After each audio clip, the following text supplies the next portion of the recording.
Yay, say it ain't another video, say you ain't back, and I'm saying it ain't Rotto, aka ShRotto, and y'all already know the motto. Before we get started, make sure you like, subscribe, and comment so them videos keep coming.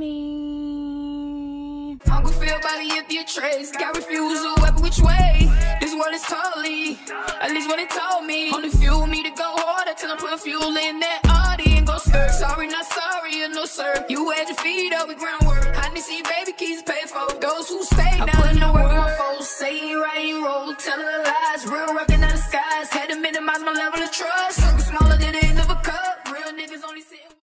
Alright, y'all, so I've been meaning to do this video for a minute now, and I finally got around to it.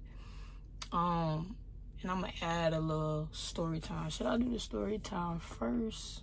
I'm gonna do the story time first, that way like it's some context to like if trucking is safe, because that's what I'm gonna be talking today if you didn't catch the title. And this is geared mainly towards women who are starting trucking or, you know, thinking about doing trucking.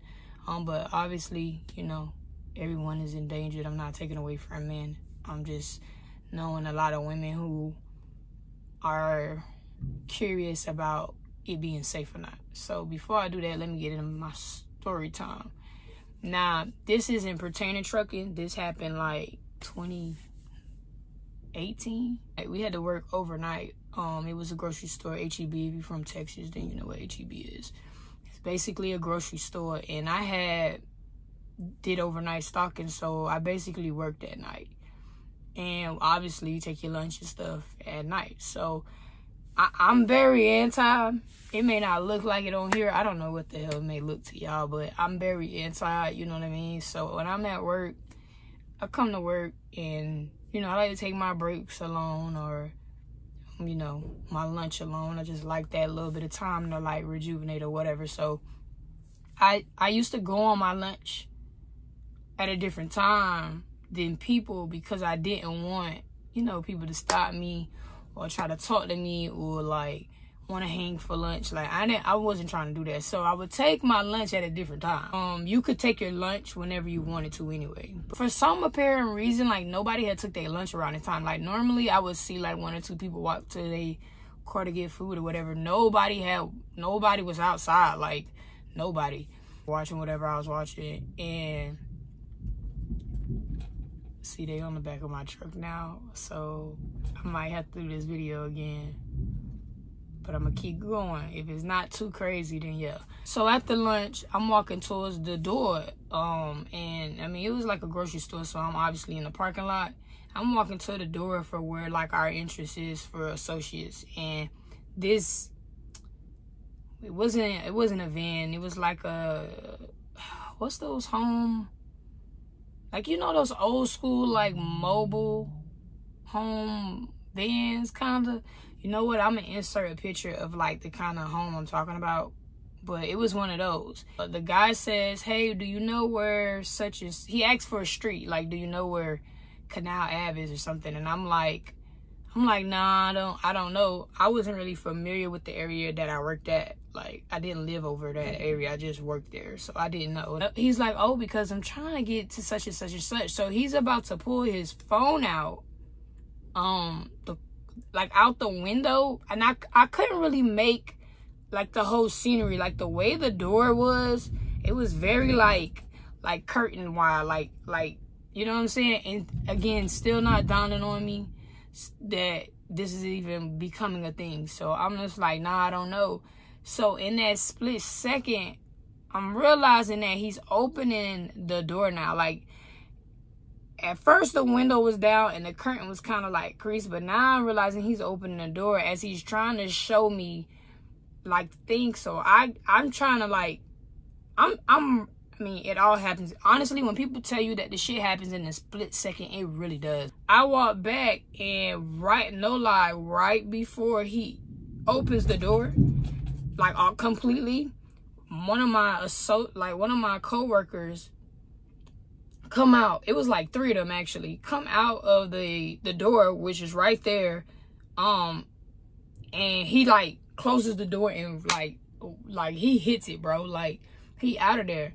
And the guy, and like one of my coworkers looking at me like, and I was like, I didn't make nothing of it to him, but I you know what I'm saying, I just walked back to work.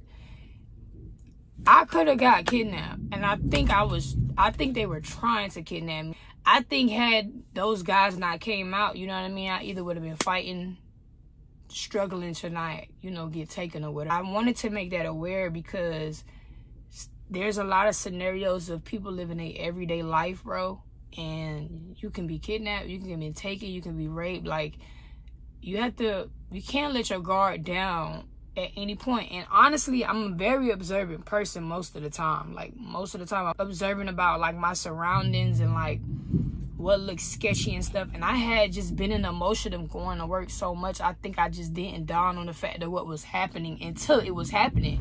And you know, when you at that moment, like, it's kind of hard for you to make a decision then. Like, you know what I mean? Like, I was so busy just trying to get distance. I hadn't even thought about, like, I'm not even gonna cap, I hadn't even thought about what I was gonna do next. And I mean, when you're in that moment, you're not thinking that far anyway. But it just happened so quick. So, you know, thankfully nothing happened. Thankfully it didn't get that crazy. I hate to say it, I'm pretty sure he went around other stores doing that shit. I'm pretty sure he was familiar with HEB, you know what I mean? And the fact that people work at night, and I'm pretty sure he went to other locations like that where people work overnight, you know what I'm saying? So I say that to get into the fact of, is trucking safe? Overall, I'm going to say yes. I think it's all about how you handle yourself, you know what I'm saying? Because if you're not really observant, if you don't make the right decisions, you could be in a position where you know, it's not safe for you. So for one, there's a lot of mix up about gas stations or whatever the case may be. I'm making my business to only park at gas stations, specifically for trucking. But I mean, if I can get away with parking somewhere else, I will. But I'm making my business to plan my route out to where I stop at a truck. So you have to be somewhat planful if you want to be safe, because you only have a certain amount of time to drive, and if you drive that out with no preparation, you can end up, you know, on the side of the road or just trying to park anywhere, and that's not necessarily safe because it doesn't give you the option to park where you want to park now. Now you're leaving it up to the road, and I can tell you now, everybody know, you know, everywhere in the world ain't the nicest. So that's one. Two,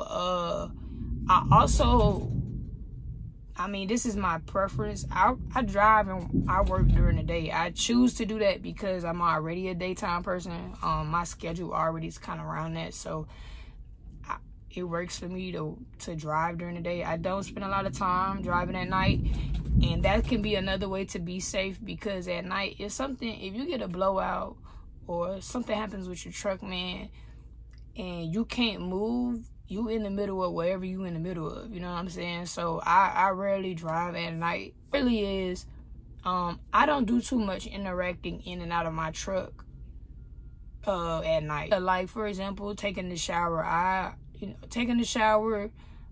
Just, I don't know, walking your dog, trying to think of other things, you know, just going to the bathroom or whatever the case may be. I kind of refrain from doing that at night. I wait till in the morning. Now, sometimes you can't just do those things in the morning, obviously, but like, I try to limit like the amount of time. Once I park, I limit how many times I'm coming in and out of that truck at night. Because when you at parking spots, trucking stops, you know what I'm saying, it's a bunch of trucks, you know what I mean? Sometimes it's trucks behind you, along the side of you, so you really don't know who's under your trailer, who's under the next trailer. So I mean, I refrain from just doing all that interaction at night. I like to do it during the day where it's open and people can see you. Not to say that you can't get hurt or whatever, or be unsafe during the day, but I just feel like the activity is lessened when it's during the day, you know what I'm saying? I mean, I usually stick with those three things, and I don't have any problems. I feel more at ease knowing that I don't have to watch for certain things like I would have to do if I took myself out of the situation. So overall, I think that trucking is safe. There are other options you can do too. I've seen people put cameras on their door, you know what I mean? That's for the protection of if an accident, or if you see people around your truck, you know, you can be aware. You can protect yourself. That's a whole nother story for another day. But there's ways to protect yourself inside your truck. If you're thinking about doing trucking, you know what I mean, and you're worried about like how it is being on the road, it can be safe if you just plan it accordingly, and you stick to your, you know, your safest routine. You will have no problem. If you want some more trucking videos, you got any questions, or you interested, man, please feel free to hit them comments. Let me know. Let me know what y'all want me to talk about. Let me know what y'all want to hear. I appreciate you staying in tune with me. Until next time, I'm out of here. Yes, sir.